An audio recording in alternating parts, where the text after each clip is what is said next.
দাওয়াত না দিলেও নেতা এসে বসে থাকবে, কিন্তু নির্বাচিত হওয়ার পরে দাওয়াত দিয়ে খোঁজা মানে কে সিঙ্গাপুরে আছে, লন্ডনে আছে, আফ্রিকার জঙ্গলত গেছে, কথা কয় না কে? এক এক দেশ ঘুরতে ঘুরতে নেতার 5 বছর দেশ বিদেশ ঘুরতেই শেষ, মানে আপনার এলাকাতে আসার সুযোগই পাই। ওই জন্য নির্বাচনের আগে এসে আরেকবার অভিনয় করে, ভাইয়েরা আমাকে ভোট দিয়েছেন কিন্তু আমি আসতে পারিনি, আমি 4 বছর ডায়াবেটিস হাসপাতালে ভর্তি ছিলাম। এই অভিনয় করে আরেকবার কইতে কইতে ওরা তো কতবার নিল আর গেল, কিন্তু ওরা কাজ করলো না। কথা কয়, বিরক্ত হলে হতে পারেন। যুবকেরা এমন এক মাহফিল দিচ্ছে টেকায় তোলা লাগবে না, ওই জন্য খালি দিয়ে যাচ্ছি, যেহেতু আমরা টাকা নেব না, তাই না? ভাতিজা রাগ করতেছো তোমরা? এগুলো ওয়াজ না, এগুলো ওয়াশ। সামনেতে বুঝে শুনে পা ফেলা লাগবে। টেন্ডারবাজি চাঁদাবাজি এই দেশে চলতে দেওয়া হবে না। যারা সমাজে দুর্নীতি করবে এদেরকে সমাজের নেতা বানাইলে ওই দুর্নীতির গুনাহের দায় আপনাকেও নিতে হবে। নেতা ভালো করলে সব পাবে, খারাপ করলে গুনার পার্সেন্টেজ নেওয়ার জন্য রেডি থাকেন। এই কথা কাম ঠিক আছে? তাহলে ওই 5 ধরনের নামাজির কথা বুঝতে পারছেন তো এইবার? তাহলে ওর মধ্যে আমরা কি আছি? 1 নম্বরের মধ্যে আছি, ঠিক আছে তো ইনশাআল্লাহ। এইবার 2 নাম্বার ওয়ানহার মানে কুরবানি করা, নিজের আমিত্বকে কুরবানি করা, অহংকারকে কুরবানি করা, নিজের ভিতরে থাকা পশু সুলভ আচরণকে কুরবানি করা, দেশের জন্য শহীদ আবু সাঈদের মতো কুরবানি হওয়া, মুগ্ধের মতো কুরবানি হওয়া, নিজের জানমাল সবটুকু কুরবানি করতে হবে কার কাছে? জোরে বলেন কার জন্য? ওয়ানহার মানে কুরবানি করা, খালি গরু ছাগল জবাই করার নাম কুরবানি না। 7 জন একটা গরু ভাগে কেনে, 4 জন দড়ি ধরে টানে, পিছন থেকে 3 জন ঠেলে। এমন দুর্বল গরু, যেই গরুর উপরে বয়স্ক ভাতা ওয়াজিব, শরীরের সব হাত দেখা যায়, এমন দুর্বল গরু জবাই করলে হবে না। কুরবানি স্থান পর্যন্ত হাতে যাওয়ার শক্তি নাই। হুজুর বলে এটা জবাই করেন না ভাই। কয় হুজুর উপরে হাত দেখে গেলে ভিতরে গোশত সেট করা আছে। এমন গরু জবাই করবেন, এখান থেকে টান দিবেন, বিশ্ব রোডে চলে যাবি, আবার ছেড়ে দিবেন, আপনার ঘরে চলে আসবি। স্প্রিং করে গোশত চাবে, খাওয়ার কোনো উপায় নেই। এই শুনো বাজান, এইরকম গাবি জবাই করলে হবে না। আল্লাহ বলেন তাসরুন নাদিরিন, চমৎকার একটা গাবি জবাই করতে হবে, হুষ্টপুষ্ট, দেখতে সুন্দর। কথা বলেন ঠিক না? কুরবানির ওয়াজ আপনাদের মসজিদের ইমাম করবে, আমি করব না। শুধুমাত্র 3টা জিনিস আপনাদেরকে বলে যায়, যারা কুরবানি দেবেন 1 নাম্বার নিয়ত সহি, কুরবানি আল্লাহর জন্য। ইন্নামাল আমালু বিন্নিয়াত, প্রত্যেকটা কাজ নিয়তের উপরেই নির্ভরশীল। অনেকে বলে ছেলে মেয়ের জন্যই কুরবানি দেয়া লাগবে, হুজুর না হলে মানুষের বস্তুর দিকে তাকায় থাকবে। এই লজ্জা, আমি আমার বাচ্চাদের কষ্ট সহ্য হয় না, অতএব কিস্তি তুলে হলেও আমি দেব। কিস্তি তুলে টাকা দিলে কুরবানি অবশ্যই মুফতি সাহেব হবে না? হবে না। কথা কোন হুজুর ফতোয়া দিয়েছে হবে না। শোনেন, আপনি কুরবানি দেবেন আল্লাহর জন্য। জবাই করার পরে ছেলে মেয়ে খাবে, আত্মীয় স্বজন খাবে, গরিব দুঃখী সবাইকে দিয়েই তো খাবেন। কুরবানি করা মানে কি? ত্যাগ করা, উৎসর্গ করা, স্যাক্রিফাইস করা, বিলিয়ে দেয়া, বন্টন করা। ভোগের নাম কুরবানি নয়, ত্যাগের নাম হলো কুরবানি। অন্যের মুখে হাসি ফুটানোর নাম হলো কুরবানি। কথা বলে ঠিক না? 2 নাম্বার, সুদের টাকা, ঘুষের টাকা, হারাম টাকা দিয়ে কুরবানি দিলে হবে না। আল্লাহ পবিত্র, তিনি পবিত্র বস্তুকে ভালোবাসেন। হালাল উপার্জনের টাকা দিয়ে কুরবানি দিতে হবে। 3 নাম্বার, ফাসাল্লি লিরাব্বিকা ওয়ানহার, সালাত আদায় করো রবের জন্য, কুরবানিও করো রবের জন্য। আগে নামাজ পড়ো, তারপরে কুরবানি করো। এই 3টা যদি আপনাদের ভিতরে থাকে, সহি নিয়ত, টাকা হালাল, নামাজি হয়ে কুরবানি দিচ্ছেন। আপনি যদি 20,000 টাকার একটা ছাগলও দেন, 10,000 টাকার একটা ভেড়াও দেন, ওই ছাগল ভেড়া রক্ত জমিনে পড়ার আগে আরশের মালিক আল্লাহর কাছে কবুল হয়ে যাবে। বলুন সুবহানাল্লাহ। আল্লাহ বলেন ওয়ালাকি ইয়ানালুহু তাকওয়া মিনকুম। আল্লাহ বলে কয় লাখ টাকার গরু দিলে ওইটা দেখি না, আমি দেখি তোর অন্তর, তোর অন্তরে তাকওয়া দেখি। আপনার আমার অন্তরে যেটা আছে আল্লাহ সেটাকেই কবুল করবেন। কথা বলে ঠিক না? আর আপনি কুরবানি দিয়ে ডিজিটাল মিটারে মাপেন, কেজি প্রতি কত বললো হিসাব করেন, ওরে কষাই। কথা কয় না হুজুর? শরীফ ভাই রাগ করছেন? এগুলো আজকে আপনারা শোনেন নাকি? খারাপ লাগে? কুরবানি আল্লাহর জন্য 1000 টাকা কেজি পড়লো না 600 টাকা পড়লো, খবরদার ভাগ দিয়ে দেখবেন, মনে জান থাকে, আল্লাহ কবুল করেন, জোরে বলেন আমিন। 3 নাম্বার আয়াত আমার আল্লাহ বলেন ইন্না শানিয়াকা হুয়াল আবতার। আল্লাহু আকবার। আমার আল্লাহ ডেকে বলে নবী গো, যারা আপনাকে লেজ কাটারের বংশ বলে আপনি মন খারাপ করবেন না, ওই আবু লাহাব উতবা শাহী বাবাদের বংশে বাতি জ্বালানো কেউ থাকবে না। নবী গো, আপনার ছেলে সন্তানগুলোকে আমি আল্লাহ পাক শিশুকালে নিয়েছি, এই জন্য মনের মধ্যে কষ্ট নেবেন না।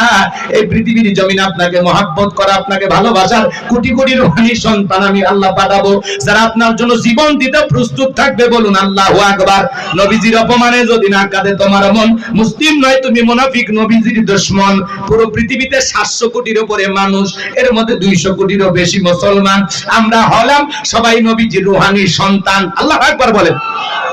ফ্রান্সের জালেমেরা নবীজির কার্টুন প্রদর্শন করে, নাকটা বেঁকা করে দিয়ে মুখে কয়েকটা দাড়ি লাগা, বলে ইনি মুহাম্মদ, জোরে কর নাউজুবিল্লাহ। মুহাম্মদ মানে প্রশংসিত। আপনার আমার নবীর কার্টুন প্রদর্শন করে যে সমস্ত জালেমেরা, বলেন তো বাজান আমার নবী কি দেখতে কার্টুনের মতো? এই পৃথিবীর কোন মানুষের কাছে নবীর ছবি কি আছে? এই পৃথিবীর সবচাইতে সুন্দর মানুষটির নাম মুহাম্মদ রাসূলুল্লাহ সাল্লাল্লাহু আলাইহি ওয়াসাল্লাম, যে নবীর চরিত্রের সার্টিফিকেট আল্লাহ দিয়ে বলেন ওয়া ইন্নাকা লাআলা খুলুকিন আযীম। নবী গো, আপনি হলেন পুত পবিত্র মহান চরিত্রের অধিকারী। আযীম আরবিতে এমন একটি শব্দ যার গভীরতা মাপা যাবে না। আটলান্টিক মহাসমুদ্রের কিনারায় দাঁড়িয়ে কেউ যদি চামচ দিয়ে সেজা শুরু করে, বলেন তো বাজান কি বলবে? লোকটা পাগল।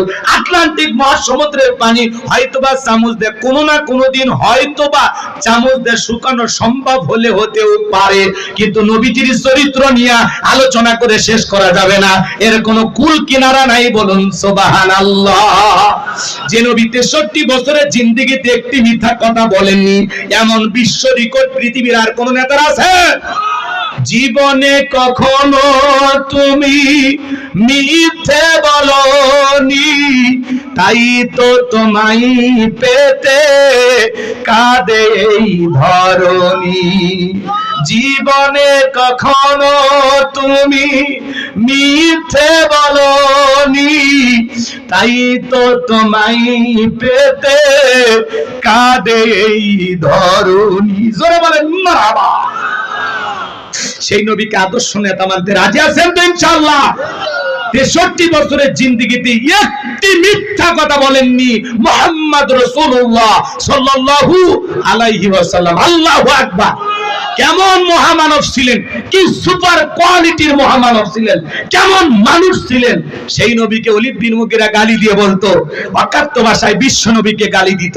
আল্লাহ আয়াত নাজিল করে বলেন উতুল্লিম বাদা যালিকা জানিম। নবী গো, এই ওলীদ বিন মুগীরা আপনাকে গালি দেয় কারণ এ হলো পিতৃ পরিচয়হীন জারর সন্তান, এর জন্মে ঠিক নাই। নবীকে গালি দিবে যারা, বাস্টার্ড তারা, জারর সন্তান তারা। ওরা বাস্টার্ড। কথা বলেন, শোনেন 2 মিনিটে কথাটা বলে দিয়ে যায়, রাগ করেন নাকি? ছেলেটা বৈধ না বৈধ জানে কে? ফ্যাক্টরি মালিক, তার মানে মা।